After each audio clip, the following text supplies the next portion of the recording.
So like the five core values, right? Five core values of Viterbo. One of them is contemplation. That's why each group in the class gets one, and we got contemplation. So what is your understanding of contemplation?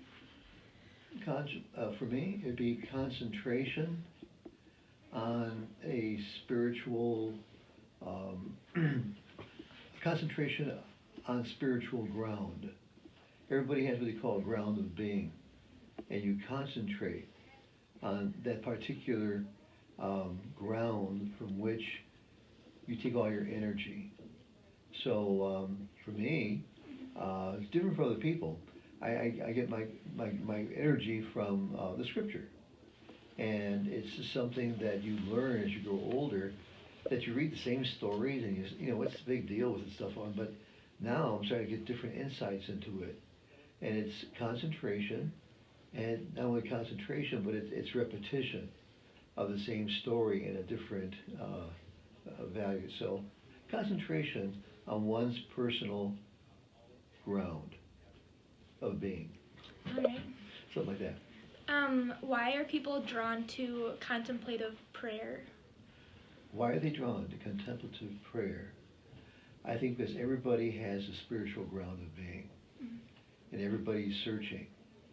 And when you're younger, you have all these different ideas. Now you're in college, and you're looking for not just, it was different than high school.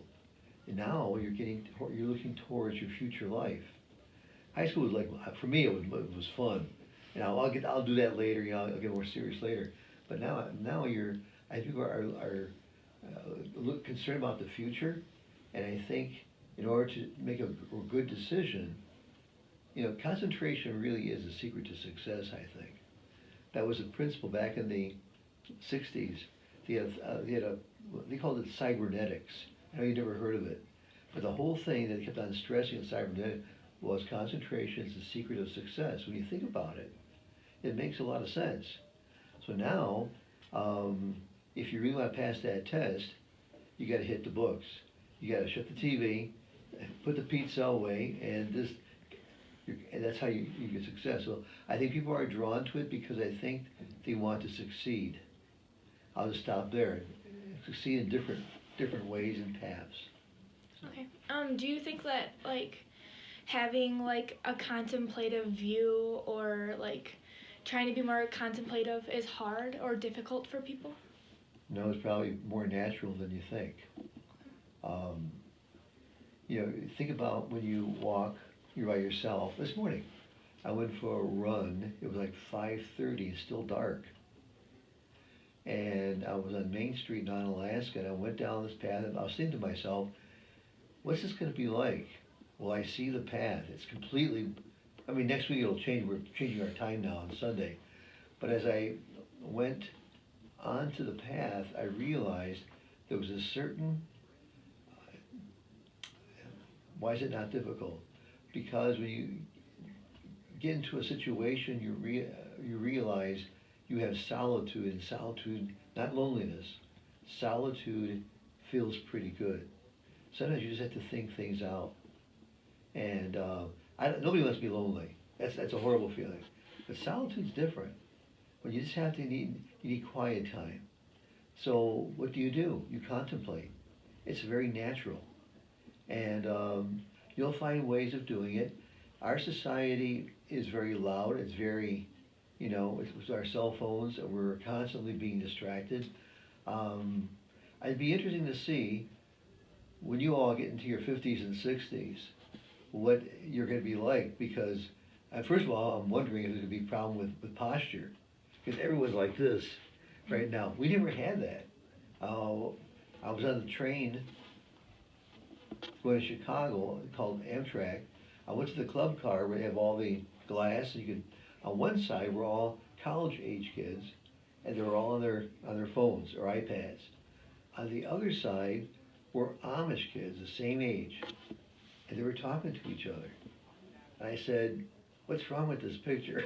I should take a picture. They were, you don't have solitude with the cell phone. You know, it's more like preoccupation.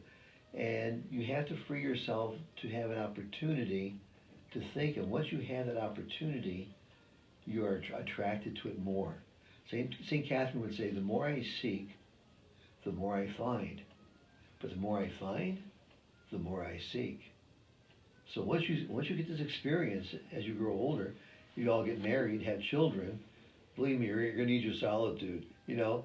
But for you and your spouse to have time together, I tell married couples, you have to have sometime, you have to have a date night where you can enjoy each other's person, to date each other. You never stop dating, even after you're married.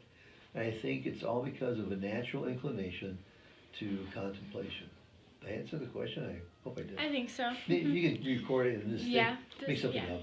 Do you have any other like important points that you think we should know, especially since it's like one of the core values of Viterbo? Well, again, with all that background, sure. I mean, they want that as a core value because they want you to succeed. And student success, we have all those fans up. That only comes from concentration.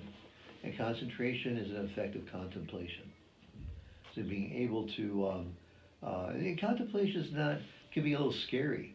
Because if you're by yourself, you naturally want to be with people. But there's certain things or certain times where, if you've ever been to California and walk along the ocean, that's really a tremendous, up in the Midwest. But the first time I went to California and saw the ocean, you're almost drawn into contemplation. And I think nature is very Franciscan, but nature is the means to contemplation.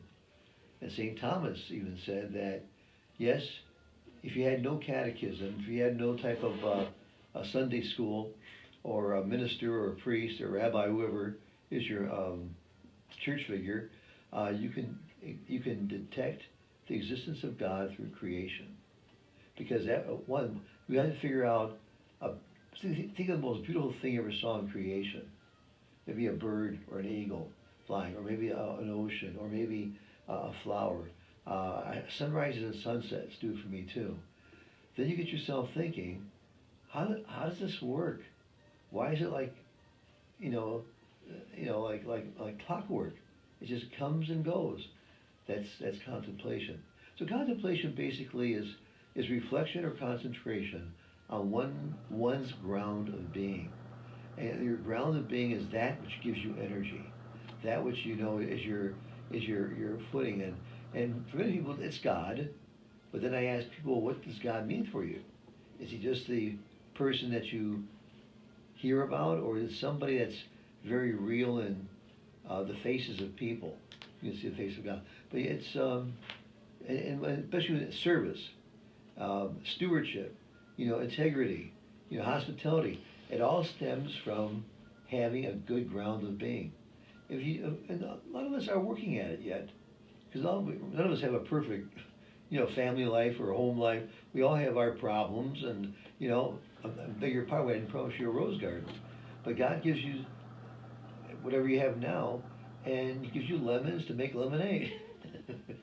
And I think you'll find out that things that have, something that you're struggling with right now, they get figured out later on, and you start realizing that kind of dictates what kind of person you're going to be. So growing up for me, and I still think I'm growing up. I mean,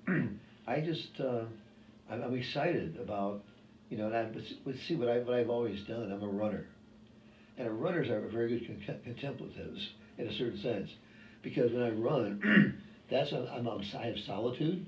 There's nobody running with me. Like on that trail this morning, it was black. But you know what? Your eyes do pick up light, and there wasn't sunrise yet, and you start thinking about your life. You start thinking about. I was careful to make sure that there was no. I don't want to fall over a log or step on a bear or something, and all that. You kind of like. It's a very, very important part of study, I think, and and that's why it's important when you study. You have to have music. Music also, it helps you to contemplate. Paintings, your firstborn child, your spouse, your husband. I mean, they're all people that are going to be, sources of contemplation. It's going to give you a ground of being. Then you reflect on that, and then you savor it. That's about it. All right. Do you guys have any other questions for him? Who's a runner over here? Anybody like to run? My roommate, but that's about the closest. I mean, I try to run. I